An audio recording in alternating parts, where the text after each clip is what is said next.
नमस्कार मित्रों, स्वागत है आपका हमारे YouTube चैनल में।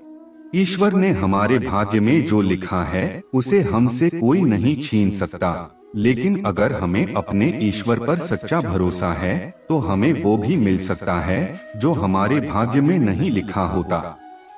इंसान का मुश्किल वक्त उसके लिए एक दर्पण की तरह होता है जो हमारी क्षमताओं का दर्शन हमें करवाता है।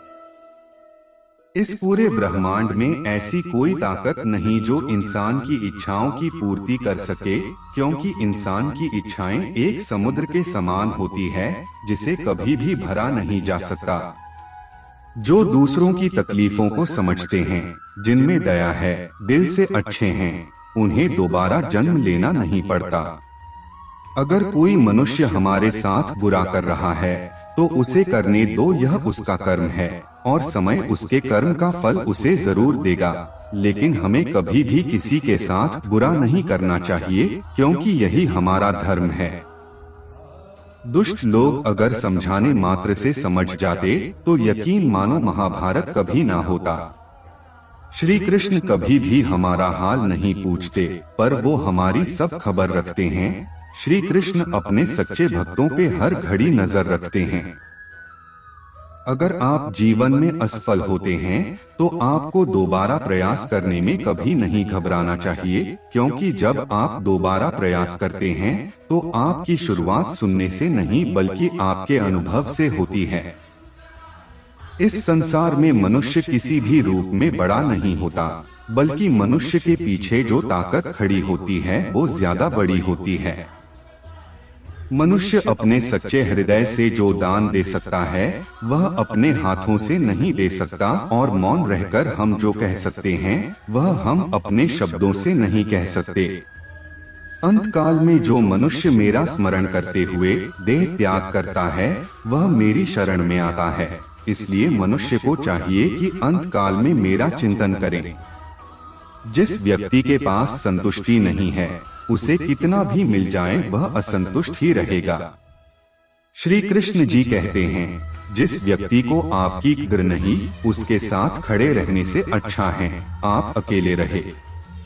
जब आपके जीवन के चारों ओर हताशा और निराशा हो, जब दुखों ने आपको हर जगह से घेर रखा हो, तब आप सच्चे मन से कृष्ण जी के नाम का दीपक जलाना और अपना सब हाल श्री कृष्ण को सुना देना।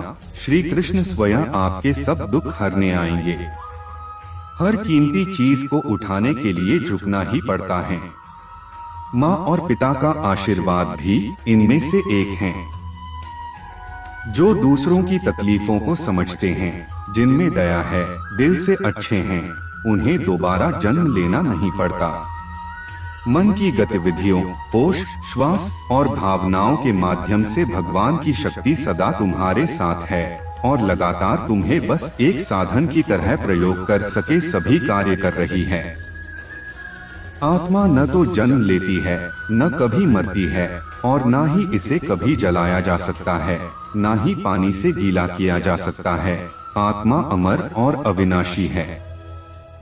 अंत काल में जो मनुष्य मेरा स्मरण करते हुए देह त्याग करता है वह मेरी शरण में आता है। इसलिए मनुष्य को चाहिए कि अंत काल में मेरा चिंतन करें। उससे मत डरो जो वास्तविक नहीं है, ना कभी था ना कभी होगा।